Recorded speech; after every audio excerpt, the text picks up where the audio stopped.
Yan Qouberin Azərbaycanda rəsmi tərəfdaşı İmperiya Park kollektivindən sizləri görməyə şadıq. Bu dəfə sizlərə Yango Pro'da ərazi seçimi funksiyası haqqında məlumat verəcəm. Bu funksiya nə işə yarayır, hansı üstünlükləri var, bu haqqda danışacağıq. Prioritet balının yuxarı hissəsində olan ikona klik edirik. Gördüyünüz kimi burada 3 əsas funksiya var. Evə bölməsi, iş üzrə bölməsi, ərazi seçimi funksiyası. Biz ərazim seçimi funksiyasına daxil oluruq.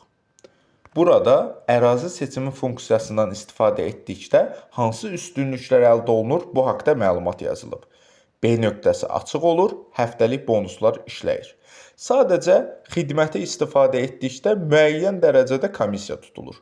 Komissiya da aşağıda qiymət hissəsində dərc olunub. Bir ərazi seçdikdə 9%, 2 ərazi seçdikdə 7%, 3 ərazi seçdikdə 6% olur. Yəni, ərazi sayını nə qədər çox seçsək, faiz dərəcəsi o qədər aşağı olur.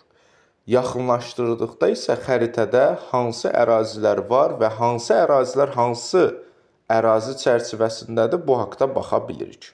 Sizə maraqlı bir fakt danışacağım. Effektiv rejimdə bildiyiniz kimi B nöqtəsi açıq olmur. Amma biz ərazi seçimi funksiyasından istifadə edərək bütün əraziləri seçdikdə əlavə 1% komissiya tutulur. Ancaq biz həm B nöqtəsini görürük, həm də həftəlik bonuslar bizdə işləyir. Əlavə 1% komissiya ödəməklə.